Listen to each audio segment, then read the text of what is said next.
देखी लोग गेहूँ दौरी करके और टाली से आयल हटे तो ओइजा उझलाइल बटे भुइयाँ। तो ई सासू माँ और ससुर जी मिल के गेहूँ में लागत है कि कुछ बाटे तो गेहूँ सफाई करते इन लोग बीना तानी लोग। और फिर वो सब देखे सकते हैं जो बोरा में दे कसा के रखाइल बटे और ये सफाई कर रहल बनी लोग। तरवा लो सबके दौरी हो गइल कि ना गेहूँ के। और हमरा के यहाँ के तो बहुत सारा कटिया हो गइल बटे। अब एके दूगो बाकी होई, सब कटिया हो गइल बा ठीक ना। तो देख सकते हैं रोरा लो।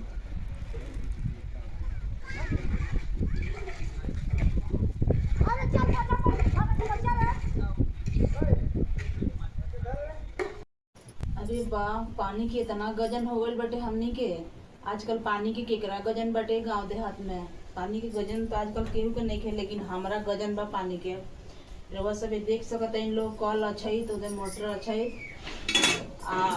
पानी चलावल जाता तो पानी नहीं खेदे। तो ई देख लो समस्या करी है बाटे कि दे नीचे बातन जड़ के लगे कल फूट गइल बा और छेद हो गइल बटे। रउआ सबके दिखाई देत होई। तो पानी डालत है तो यहीं में भाग जाते और चल नहीं के पावत। तो बहुत ज़्यादा दिक्कत होता। पानी तो वहाँ से भर के लेके आवे के पड़ता होने कल बटे हमनी के नारी पर। तो अब एक जुगाड़ लगावे खातिर हम बेचैन बनी जे कोनो एकरा के बना ली काम चलाया भ के ठीक ना।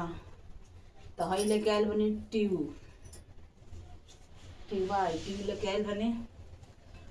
तब एकरा के सोचता नहीं जे कोनो एकरा के हम बनाई। देखी लो तो ई ट्यूब लेके हम खोज के लेके आनी। वो ट्यूब देखी लो सब फाट गइल बटे, सड़ गइल बा। ई ट्यूब बढ़िया नहीं खे, लेकिन फिर भी हम कहनी है कि पानी के ज़्यादा दिक्कत हो जाई। तो रउआ सब लास्ट तक वीडियो में बना रहे लोगिन और देखी लो का जुगाड़ लगाओ तनी हम। अब यह देखे के बानी कि हमार जुगाड़ लगावल काम करता कि ना।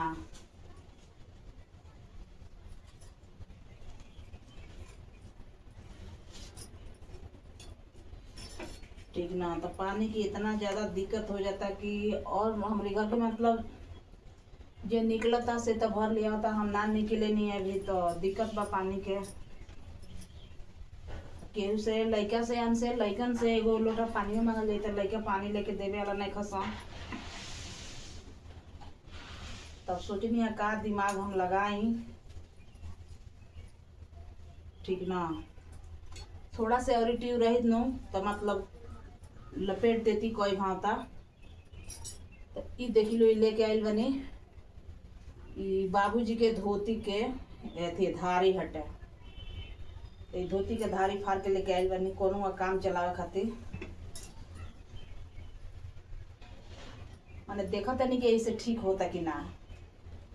कल कोई दिन से खराब होइल बटे, कोई दिन से पानी नहीं खे दे तो पानी भी नहीं इतना गजन हो जाता ना कि का कहे के। यही से ही दिमाग लगावत नहीं ये देखल जा हमार जुगाड़ कोई जुगाड़ लगावल मतलब काम करता कि ना। तो वो सब देखी लो काम को जाई तो बढ़िया बा, ना काम करी तो दिक्कत बा। तो पानियों नहीं खे हम पानी डाली देखिए तो पानियों चला के हम रखले रहनी है तो पानियों लइका गिरा के चल गइल बड़ा सन। तो पानियों के हड़ताल बा है पानी बा। रउआ सब देख सकता इन लोग।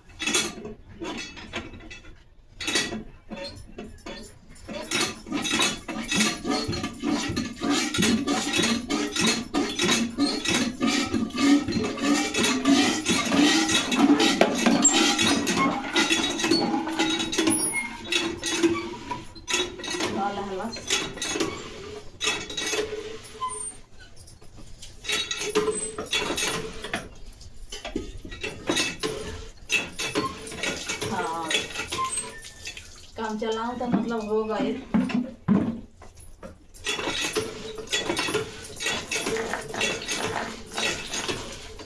देखिए लो,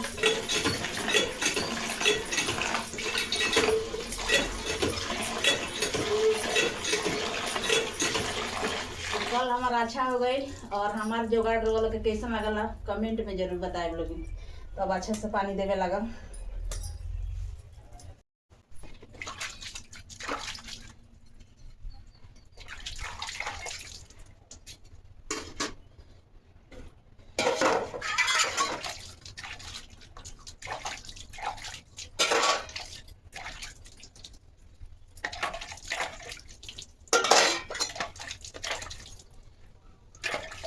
मैंने कल बनानी है तो इतना काम हमारा हो गई।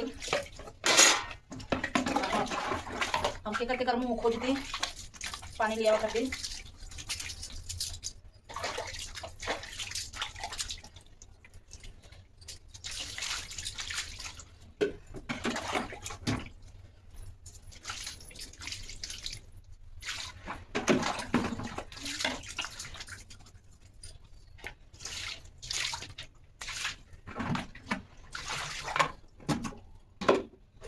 तो बर्तन धोवा गए, देखिए इतना सारा बर्तन धो ले बने।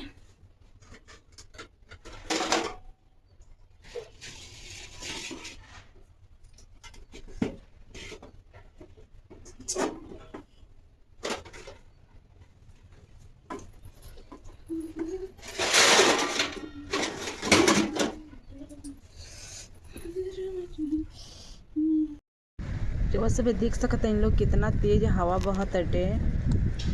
और इतना तेज हवा बहत ना जे का बताई। अभी में झाड़ू लगावेला नहीं के, झाड़ू लगाए तो सब दही पे उड़ के बाहरन पड़ी, ठीक ना। तो हमने के यहाँ के बलुआ देश हटे रहो सब देख सकता इन लोग। इस सब धूरा माटी कितना उड़ता। और ये बलुआ देश हटे, ज़्यादा बालू उड़ेला।